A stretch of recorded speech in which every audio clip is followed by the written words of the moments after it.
Jax's revenge domain. I was knee-deep in frozen slush on I-95 when Spencer fired me over the radio. He screamed that drivers were replaceable, not knowing I was the only operator in 3 counties certified to clear the chemical tanker jackknifed behind me.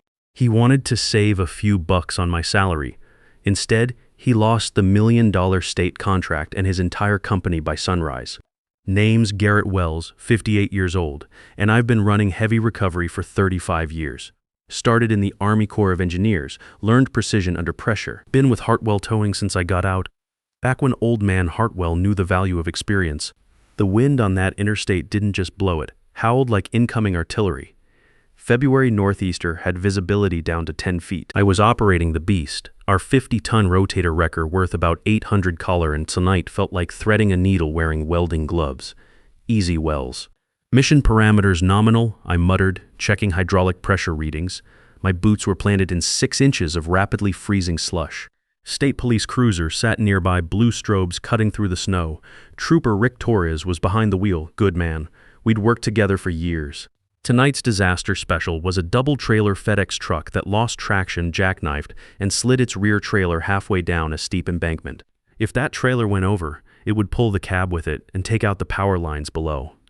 Garrett, how we looking? Rick's voice crackled over my handheld.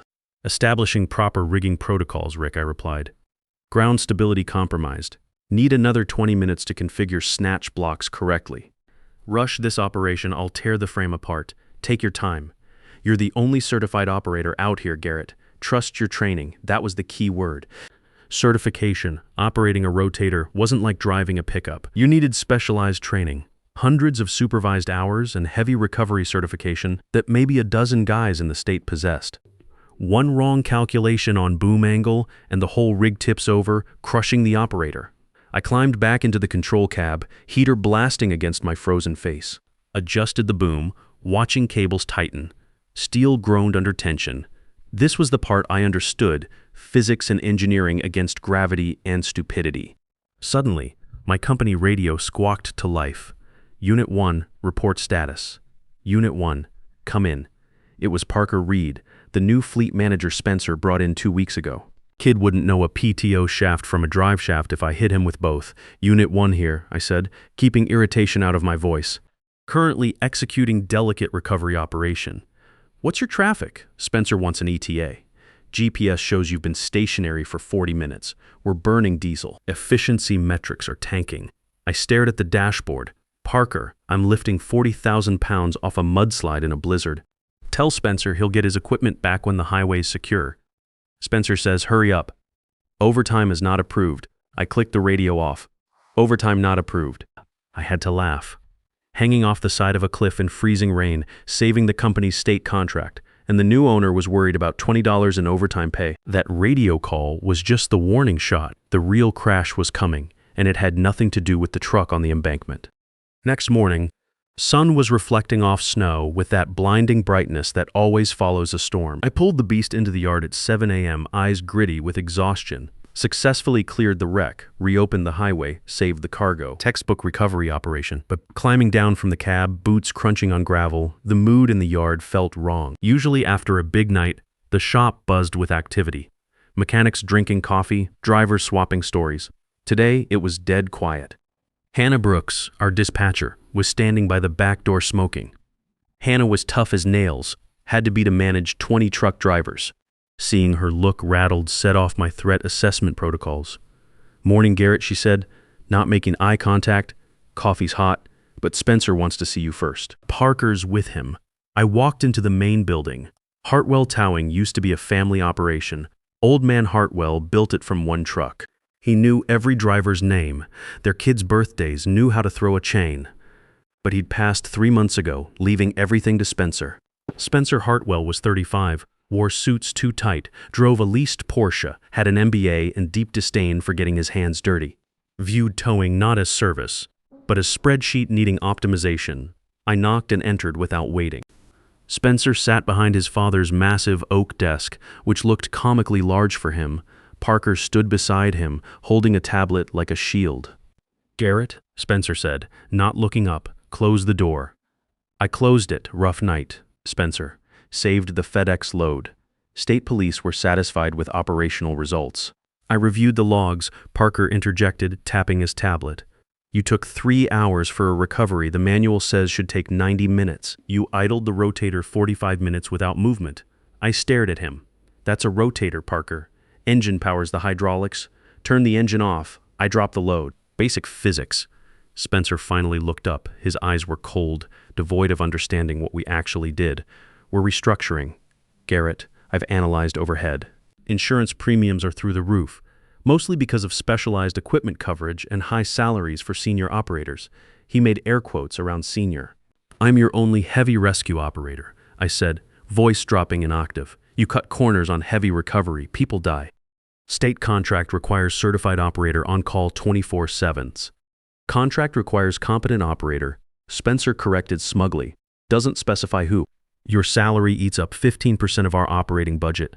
I can hire 2 junior drivers for what I pay you. The confrontation was just beginning. Junior drivers can't operate the beast, I said, stepping closer to the desk. Put a kid in that seat. He'll flip it. That's a risk I'm willing to manage, Spencer said, leaning back. Technology makes it easier. Just joysticks and buttons, Garrett. Not brain surgery. Heat rose in my chest. 20 years of experience reduced to pushing buttons. So what are you proposing? New pay scale. Flat rate. No overtime. 30% reduction in base hourly to bring you in line with market average for standard drivers. Standard drivers? I laughed. I'm not a standard driver. I'm a heavy recovery specialist. Not anymore. Spencer smiled thin and oily. Take the new rate or hand in your keys. At will employment. Garrett, you're not union. Actually, I was union steward. But Spencer clearly hadn't done his homework on labor law either. I'll consider it, I lied, needing to check savings before doing anything rash. You have until shift starts tonight. Dismissed.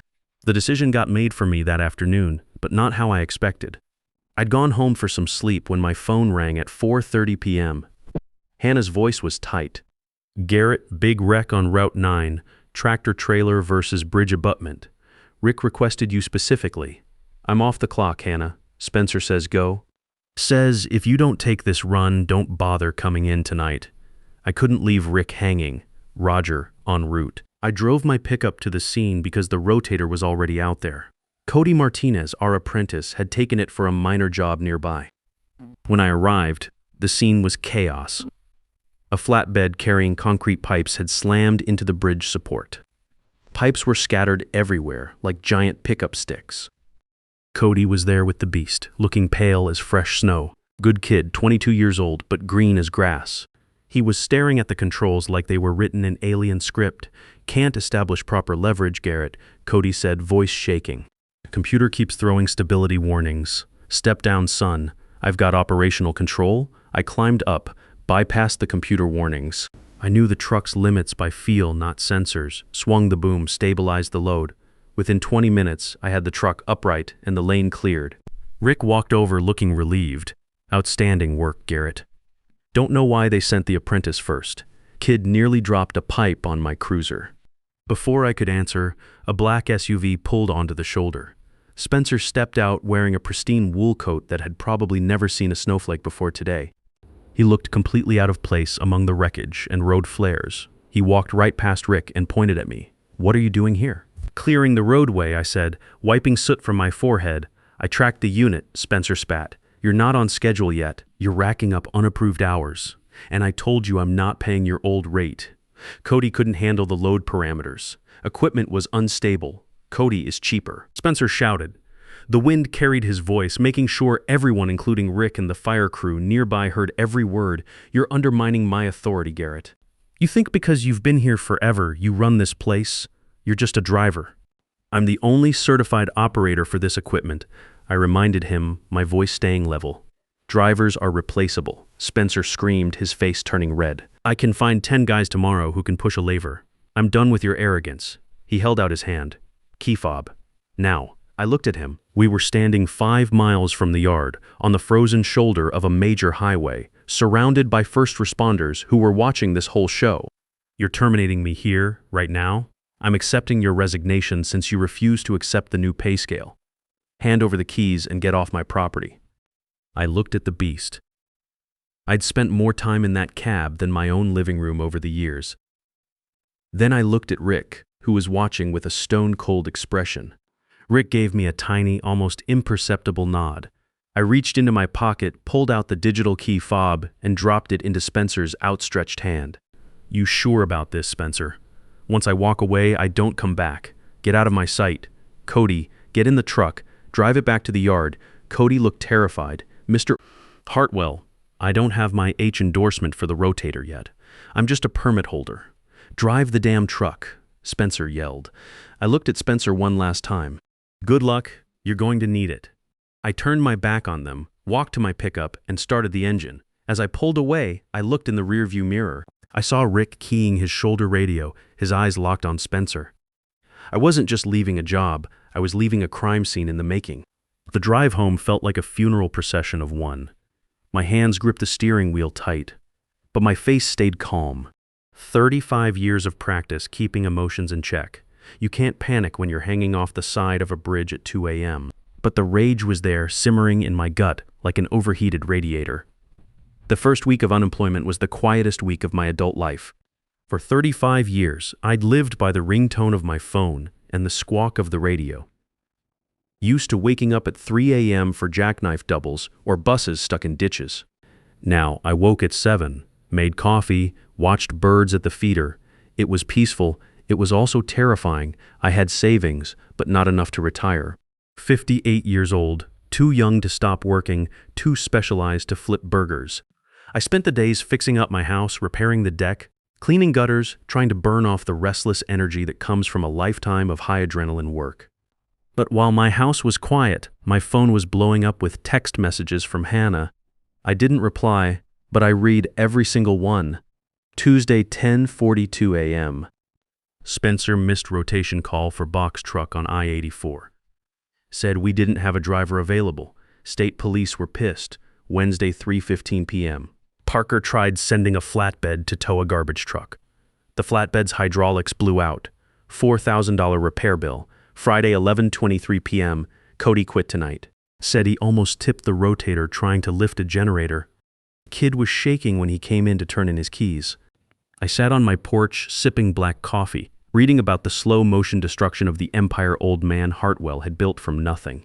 It was a slow-motion train wreck. Spencer wasn't just losing money, he was losing credibility. In the towing business, your reputation is your currency. When the police call and you can't show up, they stop calling. When you send guys who don't know a chain from a cable, word gets around fast. I resisted the urge to drive down there and watch the chaos firsthand. It wasn't my problem anymore. I had offered my skills and they'd been rejected. Now Spencer could live with the consequences. On Saturday morning, I went to the local diner for breakfast. As I was working on my eggs and hash browns, I saw a state police cruiser pull into the parking lot. It was Rick. He walked in looking tired, spotted me in my usual booth, and slid into the seat across from me without asking. "Coffee? Black?" he told the waitress, then looked at me with those cop eyes that had seen too much. "You enjoying the vacation, Garrett?" "It's quiet," I said. "House looks better than it has in years. The highway looks like hell." Rick said with a grunt, "Hartwell towing is a complete disaster. Response times are up 40 minutes across the board. They're sending guys who don't know how to rig a basic chain. I had to direct traffic for an hour yesterday because their driver didn't know how to back up a trailer. Not my circus anymore, Rick." "It's about to be," Rick said, leaning forward. "Spencer's telling everyone you retired. He's trying to hire operators from out of state, but nobody wants to work for the rates he's offering. I checked the certification logs. Garrett, he's got no one qualified for heavy recovery. When the big one hits," he let the sentence hang in the air between us. "When the big one hits, he calls a subcontractor from 2 counties over," I said. "Takes them 2 hours to respond. In a blizzard, that means the highway stays closed for hours. That means people freeze in their cars. That means ambulances can't get through." Rick took a long sip of his coffee. "Just keep your phone on, Garrett. That's all I'm asking. I don't work for him anymore, Rick." "I know," Rick said, standing up and dropping a $5 bill on the table. "But you still work for the road, same as me." 2 days later, the sky turned that bruised, ugly purple color that meant serious trouble was coming. The weathermen were calling it a flash freeze event. A warm front was going to collide with a polar vortex. meaning it would rain hard all day, and then at sunset the temperature would drop 30 degrees in 2 hours. The roads wouldn't just be slippery, they'd be sheets of black ice. I spent the afternoon salting my driveway and checking my backup generator. I knew what was coming. Could feel it in my knees, that ache from 1,000 nights spent on cold asphalt. By 6 p.m., the rain stopped and the wind picked up. The thermometer on my porch dropped from 38 degrees to 24 degrees in 40 minutes. Trees started cracking under the weight of the ice. I went inside and turned on my old police scanner. Hadn't listened to it since I left Hartwell, but tonight I needed to know what was happening out there. The radio chatter started slow, then exploded like popcorn in a hot pan. Dispatch, we have a slide-off at mile marker 45. Dispatch, multiple vehicles into the guardrail on Route 9 command. We need salt trucks at the exit 12 ramp. It's a parking lot out here. I sat in my armchair, the fire crackling in the fireplace, listening to the sound of a system being overwhelmed. It was the soundtrack of chaos. Then at 8:15 p.m., the big one hit. Station, this is Unit 4 Alpha. I have a catastrophic incident on the I-95 northbound bridge over the river. A double tanker carrying liquid propane is jackknifed. The cab is dangling over the edge. The tank is blocking all 3 lanes. Repeat, the cab is over the edge. Driver is trapped inside. My blood went cold. Propane, bridge, dangling cab. That was a code red recovery if I'd ever heard one. It required absolute precision. You couldn't just drag it. The friction would cause a spark, and a spark with 9,000 gallons of liquid propane meant a fireball that would take out half the bridge. You had to lift it, you needed a rotator, and you needed a master operator who knew what he was doing. I waited, knowing exactly who was on the rotation list for Hartwell Towing. Dispatch to Hartwell Towing, requesting immediate heavy recovery at the river bridge. Priority 1 emergency. There was a pause, a long, painful silence that stretched on forever. Hartwell Towing, do you copy? Finally, a voice came back over the radio. It wasn't Hannah's steady professional tone, it was Parker, and he sounded like he was about to throw up. Dispatch, Hartwell Towing copies. We are deploying Unit 1 to your location. Unit 1 was the beast, my truck. I stood up from my chair so fast, I nearly knocked over my coffee. I knew who was going to be driving Unit 1, and it wasn't going to be pretty. Spencer had forced someone into that seat who had no business being there. Or worse, he was going to try to drive it himself. I looked at my phone. It was completely silent. Spencer was too proud to call me, even with a disaster like this unfolding. He was going to try to handle this himself, rather than admit he needed help. I grabbed my jacket. I wasn't going there to work for Spencer. I was going there to watch him fail spectacularly. And if that propane tank blew up because of his incompetence, I wasn't going to let it happen because I stayed home doing nothing. I grabbed my keys and headed out into the ice storm. The drive to the bridge was like navigating through a war zone. Cars were sliding off the road left and right. I passed 3 accidents in the first 2 miles. My pickup had good tires and I knew how to drive in this stuff, but it was still treacherous as hell. I parked my truck a quarter mile back from the bridge and walked the rest of the way. The flashing lights of a dozen police cruisers and fire trucks painted the ice-covered asphalt in a chaotic rhythm of red and blue. The wind coming off the river below was brutal, carrying sleet that hit like needles. As I got closer to the scene, I could see that the situation was even worse than the radio had described. The tractor trailer wasn't just jackknifed, it was folded like a switchblade. The tanker, a gleaming silver bullet filled with 9,000 gallons of liquid propane, was wedged against the Jersey barrier, but the cab had punched through the guardrail and was hanging by the kingpin connection, dangling 60 feet over the frozen river below. I could see the silhouette of the driver's head moving frantically in the window, and there was the beast. My truck. My rotator. It was positioned completely wrong. Instead of being set up perpendicular to the load for maximum leverage, it was parked at a 45-degree angle, cutting its lifting capacity in half. The outriggers, those massive hydraulic legs that stabilized the truck, were deployed on the icy shoulder without proper cribbing underneath. If that boom swung with a heavy load, the outrigger would punch right through the asphalt or slide, flipping the whole wrecker and dropping the tanker. I saw Spencer standing there wearing a ridiculously expensive parka that looked like it had never seen real weather. He was screaming at some young kid I didn't recognize, probably a freelancer he'd called in desperation. "Hook it up, just hook the chain to the axle and pull." Spencer shouted. his voice cracking over the wind. "I can't do that," the kid yelled back, looking at the dangling cab. "If I pull on the axle, the cab rips right off. The driver dies. We have to clear the lane. Just pull the damn thing." The kid climbed into the rotator's control seat, hands shaking like leaves. He grabbed the joystick controls, and the boom swung out way too fast. The cable whipped around and smashed into the side of the propane tanker with a hollow clang that echoed like a gunshot. The whole tank shuddered. "Stop." I yelled instinctively, stepping forward, but a trooper blocked my path. "Back off, sir. This is a restricted area." The kid in the seat panicked. He yanked the lever back hard. The winch engaged violently, snapping the cable tight with a crack like a rifle shot. The sudden jerk caused the beast to lurch forward. The rear outrigger slipped on the ice, sliding 6 inches toward the edge of the shoulder. The entire 50-ton wrecker groaned like it was in pain. The dangling cab dropped another foot, and I could hear the metal of the bridge railing screaming as it tore. "Shut it down." The fire chief roared, running toward the truck. "Shut it down before you kill somebody." The kid scrambled out of the seat, practically falling to the ground and hyperventilating. Spencer stood there with his mouth open, watching his empire literally teeter on the edge of a bridge. The scene went dead, quiet, except for the howling wind and the terrified sobbing of the truck driver hanging over the abyss. Rick Torres marched through the slush with a face like thunder. He walked straight up to Spencer, grabbed him by the collar of his designer parka, and shoved him against the side of a fire truck. "You nearly dropped that truck on my officers," Rick roared. "Who is that operator? Show me his certification right now." Spencer stammered, all his arrogance completely gone. He's a subcontractor. He said he knew the equipment. I just need to get the lane reopened." "That kid doesn't know a boom from a broomstick." Rick shouted. "You have no certified operator on scene. You are in violation of your state contract, safety regulations, and basic common sense." "I can fix this," Spencer pleaded. "I'll get on the controls myself.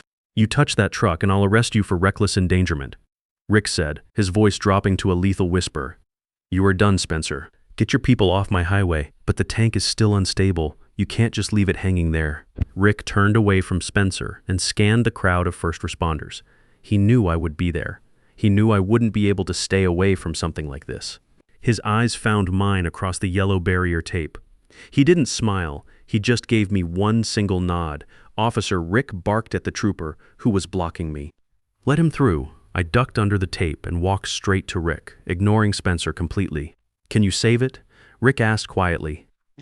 I looked at the angle of the dangling cab, the ice covering everything, the beast improperly rigged and slowly sliding toward disaster. "Need 20 minutes to reset the outriggers properly," I said calmly. "Need the fire department to hose down the asphalt under the stabilizer pads to melt the ice so I can get a solid grip on concrete. And I need Spencer to maintain a 50-foot perimeter and complete radio silence." Rick turned back to Spencer. "You heard the man. Move." Spencer looked at me with a face that was pale and sick. "Garrett, I need." The key fob, I held out my hand. Master override key. That kid tripped all the safety sensors. I need the master key to reset the hydraulic systems. Spencer dug into his pocket with shaking hands and tried to hand me the key fob. His hands were shaking so badly he dropped it in the snow. I picked it up, wiped it clean, and climbed into the cab of the beast. It smelled like stale coffee and pure fear. I adjusted the seat back to where I liked it. Put my hands on the familiar controls. They felt cold and heavy and absolutely perfect. All stations, I said into the radio headset, my voice steady and calm. "This is Operator Wells. Clear the hot zone. We are moving in 5 minutes." The recovery operation was like performing surgery. It wasn't fast and it wasn't loud. It was a series of small, careful movements. I used the rotator's boom to gently cradle the propane tanker, taking the weight off the damaged hitch connection. Then, with a second winch line, I carefully lassoed the rear axle of the dangling cab. I worked the control levers with just my fingertips, feeling every vibration in the hydraulic lines, listening to the steel groan and settle. Inch by inch, the cab slowly rose. The driver, a guy named Jordan Kane, who I'd meet properly later, stopped screaming and just held on for his life. When the cab's front wheels finally touched solid pavement, a cheer went up from all the firefighters and paramedics, but I didn't celebrate yet. I kept the tension holding steady until the entire rig was fully secured and well away from the bridge edge. Only then did I power down the hydraulics and climb out of the cab. My legs were shaking from the adrenaline rush, but it was done. The highway was safe. Rick was waiting for me with Spencer standing next to him, looking like he'd seen a ghost. "Outstanding work," Garrett, Rick said. Then he turned to Spencer with cop eyes that could freeze hell over.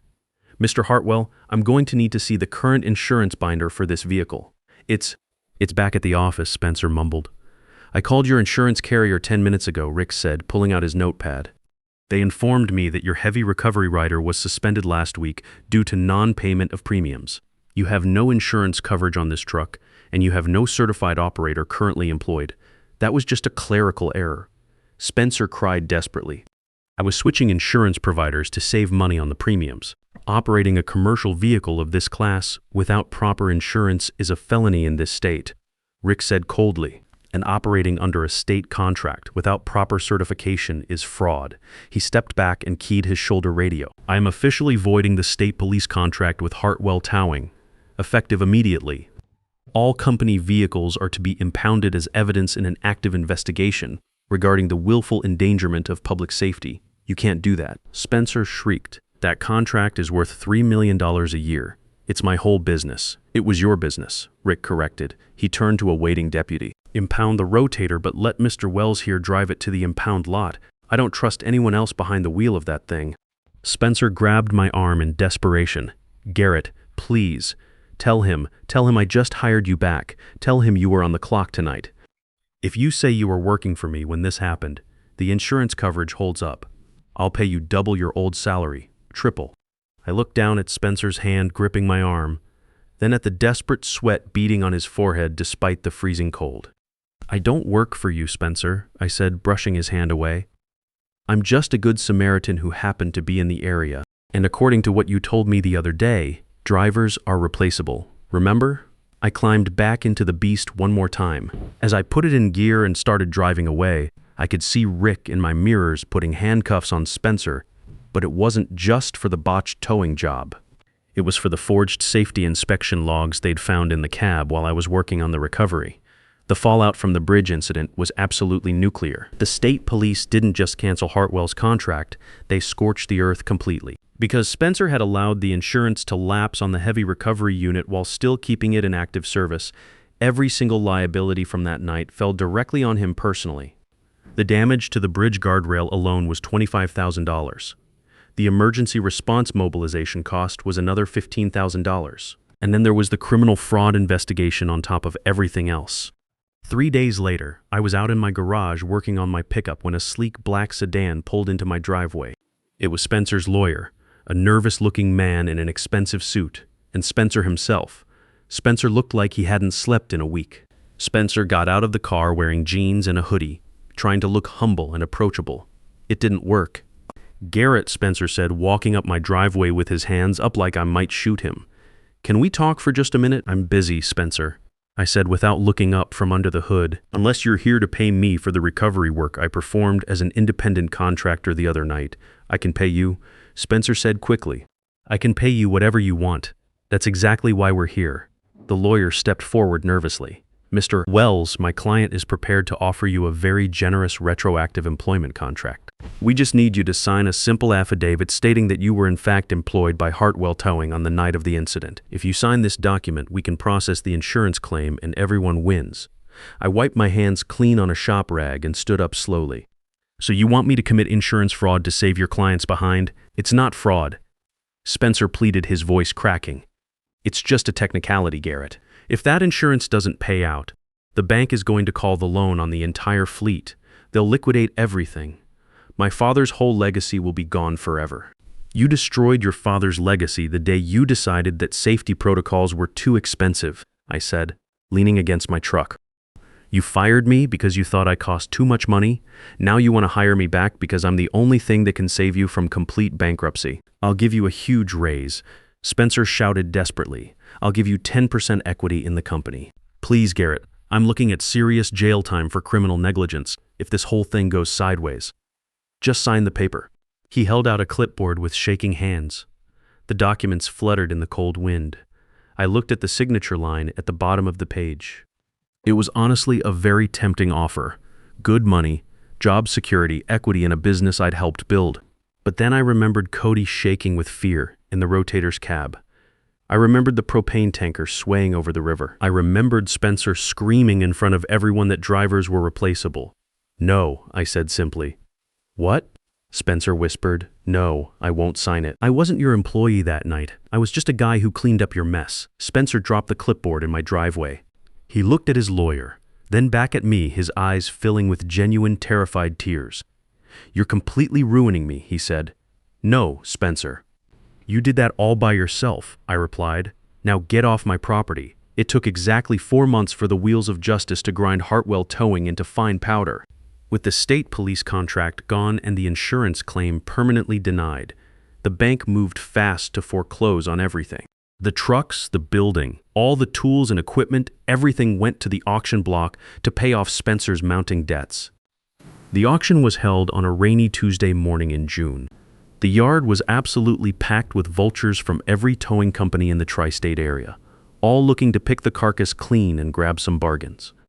I stood way in the back wearing a baseball cap pulled down low, watching my entire old life get sold off piece by piece like a garage sale. They sold the flatbed trucks first, then the light-duty wreckers. Most of them went for pretty decent prices to small operators looking to expand their fleets.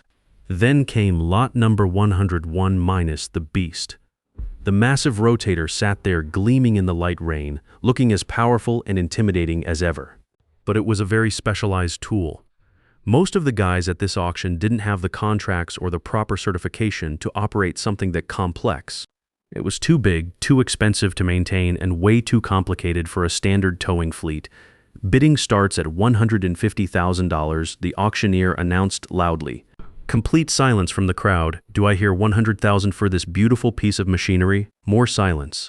A guy from one of the big city towing companies walked over and kicked the tires, then shook his head and walked away. "Too much truck for what I need," he muttered to his buddy. "Thing needs a real specialist to run it. How about $75,000? Anyone?" This is nearly an $800,000 piece of equipment we're talking about here. The crowd shuffled their feet and looked around, but nobody raised a hand. They all knew the history. They knew this was the truck that had almost dropped a propane tanker off a bridge. It had a reputation now, and not necessarily a good one. I raised my hand calmly. "I have $50,000 from the gentleman in the back there." The auctioneer called out, squinting to see me through the crowd. He recognized me after a moment and nodded. He knew I was probably the only person at this entire auction who could actually drive that truck out of the lot under its own power. "Do I hear $60,000? Anyone want to go $60,000? Spencer was standing over by the bank representatives, looking absolutely broken. When he saw me bidding on his father's flagship truck, he opened his mouth like he wanted to say something, but his lawyer quickly put a firm hand on his shoulder and shook his head. Spencer just looked down at his shoes and said nothing. Going once at $50,000, the auctioneer called. Going twice. The rain drummed steadily on the beast's hood and windshield. Sold for $50,000 to bidder number 42. I walked up to the clerk's table and handed over a cashier's check. It represented my entire life savings plus a small business loan I'd managed to secure using my heavy recovery certification as collateral with a local bank that understood the value of specialized skills. I walked over to my truck, and it really was mine now, and climbed up into the familiar cab. It still smelled faintly like stale coffee, but underneath that, it smelled like pure opportunity. I reached into my jacket pocket and pulled out my old spare key fob, the one I'd kept as a backup for the past 5 years. I slipped it into the ignition and turned the key. The massive diesel engine roared to life with that deep, powerful growl that could shake pavement and rattle windows. I revved the engine once as a small salute to the old days, then put it in gear and drove my new business right out through the front gate. As I was leaving, I saw Hannah Brooks standing by the exit holding a cardboard box full of her personal belongings from her old dispatcher's desk. "Hey, Hannah," I called out, popping the air brakes. "You need a ride somewhere." She looked up at me and smiled, the first genuinely happy smile I'd seen on her face in months. "Where exactly are we going, boss?" she asked, climbing up into the passenger seat. "First stop is the sign shop," I said, pulling back out onto the main road. "We need to get Hartwell painted over and put Wells Recovery Services on the door instead. Then we're going to track down Cody and offer him his job back. Going to teach the next generation how to do this work the right way. Build something solid that'll last for years to come." something that old man Hartwell himself would have been proud of, and that's exactly what we did. Turns out the real value isn't in the equipment you operate, it's in the knowledge you pass down and the standards you refuse to compromise.